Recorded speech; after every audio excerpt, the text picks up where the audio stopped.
Salut à tous, aujourd'hui dans cette vidéo je vais te donner des pistes de réflexion, des objectifs pour tes investissements en bourse pour l'année 2025. Alors déjà dans le premier temps on va essayer de comprendre pourquoi 2025 peut être une année charnière pour ton portefeuille. Deuxième point, on verra aussi découvrir évidemment les clés d'une stratégie long terme qui fonctionne évidemment que tu sois débutant ou déjà investi. Et puis surtout reste bien jusqu'à la fin puisque je te donnerai des objectifs clairs pour t'assurer surtout que tu puisses progresser mois après mois. D'ailleurs, tu peux en profiter aussi pour mettre un petit like à la vidéo, ça permet de soutenir la chaîne et je te remercie grandement. Alors si on regarde déjà dans un premier temps, pourquoi 2025 peut être une année clé pour ton investissement, tes portefeuilles, les marchés financiers fonctionnent, il faut savoir, par cycle. Donc en fait, après des incertitudes récentes qu'on a eues, notamment avec l'inflation, les taux d'intérêt, peut-être une récession, il y a encore beaucoup d'actions qui sont aussi encore sous-évaluées. Alors évidemment, ça va pas être les gros de la tech aujourd'hui qu'on connaît, c'est aussi le moment de prendre position et aussi de profiter de ces opportunités d'actions qui sont encore sous-évaluées. Alors il y a aussi Warren Buffett, grand investisseur qu'on connaît tous, qui dit souvent que la bourse en fait est un jeu pour les patients et pas pour les pressés, et ça c'est tout à fait vrai, il faut savoir être patient et peut-être un jour acheter Microsoft et ne plus investir dans Microsoft peut-être pendant 5 ans parce que Microsoft est surévalué et ça faut pas avoir peur de ça, il faut être super patient. Et alors ceux qui investissent régulièrement, même dans les périodes difficiles, finissent souvent aussi par dépasser ceux qui tentent de timer le marché, et ça marche pas.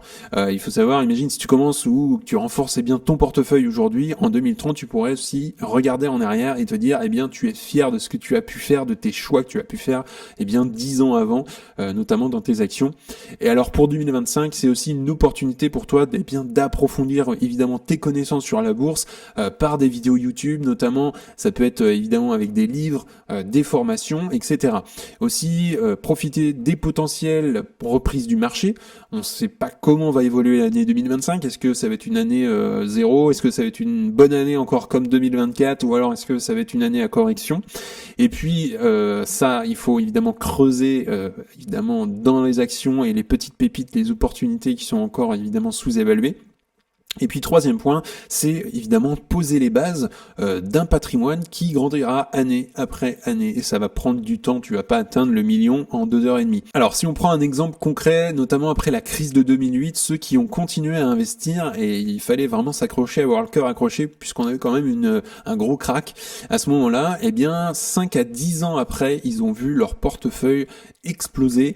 Et ça, c'est vraiment à applaudir ceux qui sont restés investis. Ça fait vraiment toute la différence sur le long terme. Et puis pareil pour 2020, quand on a eu la Covid notamment, en mars 2020, gros crack, moins 20, moins 30%, malgré cette panique initiale, le marché a connu une reprise fulgurante, et d'ailleurs là ça a été un crack vraiment rapide, puisque 2-3 mois après on était revenu au niveau initial. Donc pour évidemment en profiter, il faut avoir une stratégie qui est claire, et j'aime bien remettre cette phrase de Warren Buffett: soyez craintifs quand les autres sont avides, et avides quand les autres sont craintif. Et ça c'est hyper important d'avoir cette phrase toujours en tête. En d'autres termes, clairement, les opportunités naissent dans l'incertitude. Et en mars 2020, quand on a eu ce petit crack, évidemment qu'il fallait mettre des billes à ce moment-là, mais je ne donne pas de conseils financiers. Alors, si on continue, les clés est de suivre évidemment les tendances, mais aussi de rester attentif aux opportunités. Il faut pas avoir un esprit grégaire. Et évidemment, en 2025, il faudrait être informé, avoir une stratégie. Alors, si on regarde l'année 2024, il faut quand même l'applaudir, puisqu'on a eu quand même un plus 25% sur l'année. Et puis le Nasdaq, on est quand même à plus 36% sur une année. Donc là, voilà, on n'aura pas ça tous les ans. Évidemment, il faut savoir prendre du recul, mais il faut savoir applaudir la belle performance qu'on a eue cette année. Et donc, on a commencé l'année à 4700 points et on a quand même terminé l'année à pas loin de 6000 points. Donc voilà, c'est vraiment une très très belle année qu'on a eue, et peut-être que 2025 sera pareil, ou alors peut-être très mauvaise, ça on peut pas le savoir, mais il faut avoir une stratégie claire d'investisseurs. Et si on regarde également les taux et l'inflation surtout, on voit aux États-Unis que l'inflation a déjà pas mal baissé en 2024 et ça continuera pour l'année 2025. On est plutôt sur une bonne tendance, j'ai envie de dire, et on reviendra sur quelque chose d'un peu plus correct pour la Fed autour des 2% au premier trimestre 2025. Et puis si on regarde pour la partie Europe, où il y a notamment la France, on a une inflation qui est un peu plus basse qu'aux États-Unis.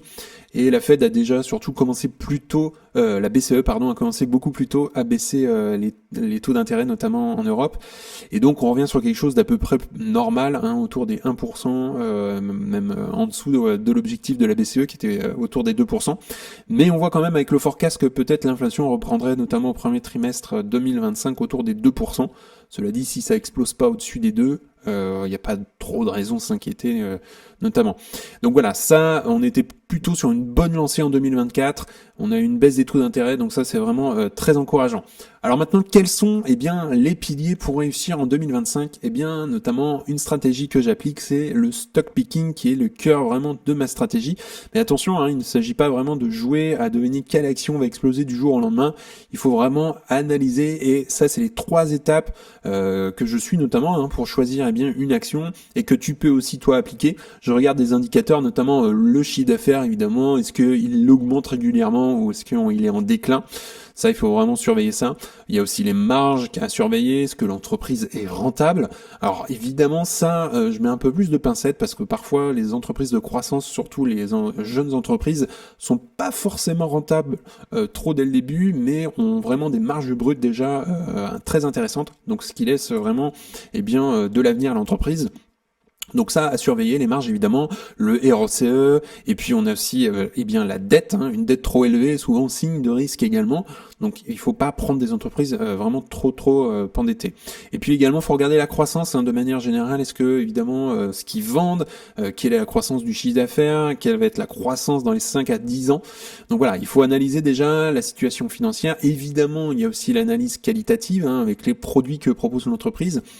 Et puis, deuxième point, c'est l'avantage concurrentiel qu'on appelle souvent le moat. C'est ce qu'appelle justement comme ça Warren Buffett. Et donc, qu'est-ce qui rend cette entreprise unique ? Il faut que tu te poses cette question. Est-ce qu'elle a un produit ou un service difficile à copier ? Et puis, pense aussi à des entreprises comme Apple avec son écosystème qui a tout autour. Et puis, ou encore Tesla avec sa technologie. Tesla, c'est pas 4 pneus et puis de la carrosserie. Donc, voilà, il faut vraiment analyser en profondeur les entreprises. Est-ce qu'elle a un avantage concurrentiel ? Et puis, troisième point, c'est l'évaluation du prix. Alors ça, c'est très important puisque même une bonne entreprise peut être un mauvais investissement. On peut se dire à Apple, tiens, je vais l'acheter, c'est une bonne boîte aujourd'hui. Moi je l'achèterai pas aujourd'hui puisque elle est à un prix et à un ratio une valorisation qui est trop élevée à mon goût aujourd'hui. Donc voilà, il faut pas investir à n'importe quel prix, il faut faire évidemment son discothèque cash flow justement, et je vise moi des actions qui peuvent être sous-évaluées ou plutôt à un juste prix et qui me permettent surtout, grâce à mes projections, d'avoir X retours sur investissement par an. Donc voilà, et ça c'est hyper important de pas payer à n'importe quel prix une action. Alors également, si tu veux minimiser les risques tout en profitant de la croissance des marchés, les ETF sont une solution vraiment assez géniale et d'ailleurs que j'applique. Alors c'est quoi un ETF ? C'est un panier d'actions qui suit notamment des indices, ou un indice plutôt, et par exemple le S&P 500, donc les 500 plus grandes entreprises du marché américain, le MSCI World qui lui va suivre les plus grandes boîtes du monde. Donc en fait, en investissant dans un seul ETF, tu détiens indirectement des parts dans des centaines d'entreprises. Alors notamment celui que j'en ai un et c'est le S&P 500 me verse des dividendes, donc évidemment ça permet de générer des revenus passifs réguliers, donc ça c'est plutôt intéressant même si ça fait pas vraiment partie de ma politique absolument d'investissement d'avoir des dividendes, mais ça permet de générer des revenus passifs et puis tu peux évidemment réinvestir ces dividendes et je dirais c'est pas mal de les réinvestir surtout pour maximiser la croissance de ton portefeuille. Ça fait vraiment la différence sur le long terme. Donc la stratégie peut être aussi de combiner des ETF larges comme le S&P 500, aussi avec du stock picking pour ajouter un effet de levier entre guillemets à ton portefeuille. C'est ce que je fais, de répartir un petit peu les risques. Par exemple, investir 50% dans des ETF, ça peut être 50% en actions que tu as sélectionné. Ça c'est un exemple. Après évidemment à toi d'adapter ta stratégie. Si on continue, il y a l'investissement long terme et c'est là où tout se joue. Évidemment, pourquoi ? Parce que le temps c'est ton meilleur allié en bourse et contrairement à des grosses boîtes d'investissement, eux ils ont pas le temps. Ils ont besoin de rendre du chiffre à la fin de l'année. Chaque année, ils ont besoin de rendre quelque chose de positif. Alors que toi, investisseur particulier, tu as le temps justement, tu as ce temps-là que les fonds d'investissement n'ont pas. Et donc deux raisons principales, notamment ça va être les intérêts composés. ça va jouer sur le long terme. En réinvestissant tes gains, en fait, ton capital croît de manière exponentielle. Et donc Albert Einstein appelle ça justement la 8e merveille du monde. Et puis l'autre raison, c'est la résilience des marchés. En fait, sur 20 ans, sur 30 ans, eh bien les marchés ont toujours tendance à augmenter malgré les crises. 2008, ça a été effacé, hein, le crack de 2008. 2020, c'est pareil. Donc par exemple, si tu investis 500 euros par mois avec un rendement moyen de 10% par an, eh bien tu peux atteindre plus de 330 000 euros à peu près en 20 ans. Donc ça dépend bien évidemment, mais voilà ce que tu peux obtenir. Et c'est pas avec un livret A que tu arriveras à obtenir ce genre de rendement. Donc tout ça, c'est grâce aussi à la régularité et aussi la patience. Il faut vraiment cultiver ça dans ta stratégie d'investisseur. Donc il faut vraiment rester concentré sur le long terme, ne pas te laisser distraire aussi par les bruits du marché à court terme. Il faut vraiment prendre du recul. La bourse, c'est un marché des émotions. Alors si on continue, eh bien on le voit cette différence notamment avec les dividendes réinvestis et les dividendes non réinvestis sur la période d'ailleurs 2000 à 2020.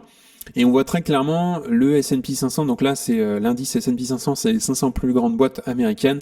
Eh bien on voit qu'à la fin, sur une période de 20 ans, on n'aura même pas du tout le même retour sur investissement si on avait réinvesti les dividendes ou pas. On serait autour des 400%, alors qu'avec les dividendes réinvestis dans le S&P 500, on serait à presque, presque le double, autour des 700%. Donc voilà, ça fait vraiment la différence, le fait de réinvestir les dividendes dans tes actions ou dans ton ETF. Alors si on continue, quelques piliers maintenant, pour réussir en 2025, il y a 2 qualités essentielles qu'il faut respecter, c'est la discipline. Il faut vraiment investir régulièrement, peu importe ce que dit la presse ou ton entourage. Si tu es convaincu dans ce que tu as fait tes analyses, les baisses de marché sont souvent les meilleurs moments pour acheter. Et puis deuxième qualité, c'est la patience. Il faut accepter que les résultats ne viennent pas immédiatement. C'est le cas moi en ce moment avec Celsius ou encore Enphase. Et donc les grands investisseurs construisent leur richesse notamment sur plusieurs décennies et pas en quelques mois ou en quelques semaines. Donc quand le marché est dans le rouge, rappelle-toi que c'est une opportunité et pas une menace surtout. Les actions, on pourrait dire, sont en solde. Alors il faut évidemment faire ces analyses. Mais attention toujours, avec une analyse solide derrière forcément avec tes décisions. En bourse, le mental est aussi important que la stratégie. Tu peux avoir les meilleures actions, les meilleurs ETF, mais si tu paniques à chaque baisse, tu atteindras jamais tes objectifs. Donc quelques principes à garder pour la discipline, se fixer un plan. Et il faut surtout s'y tenir. Décide combien tu investis chaque mois, quel secteur, quelle action tu vises. Respecte ce plan vraiment quoi qu'il arrive.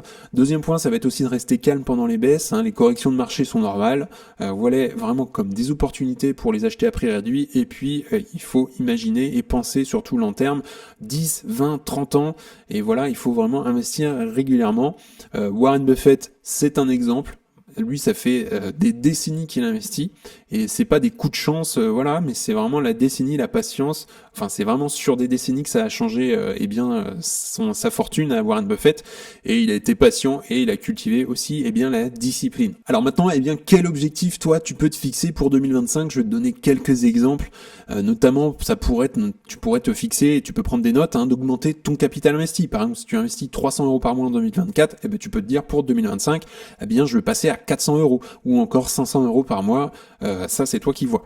Deuxième objectif que tu peux te fixer, c'est-à-dire, je vais me créer des revenus passifs. Donc, tu peux te dire pour l'année 2025 ou pour les années à venir, j'ai envie de viser 1000 euros de dividendes annuels. Ça peut être un autre objectif. Troisième objectif que tu peux te fixer, ça peut dire améliorer tes compétences. Ça, c'est très important. Lire un livre par mois, par exemple, sur la bourse ou suivre une formation sur l'investissement. Et puis, également, tu peux dire je vais analyser beaucoup plus d'entreprises, analyser par exemple 50 entreprises cette année, voir évidemment différents secteurs. Donc voilà, tu peux planifier ça dès aujourd'hui. Par exemple, moi je vise un rendement d'au moins 10% par an. Donc voilà, ça c'est un de mes objectifs notamment. Donc chaque euro investi, c'est un pas vers l'indépendance financière. Et ça c'est très important. Il faut surtout commencer maintenant. Et le meilleur moment c'était hier.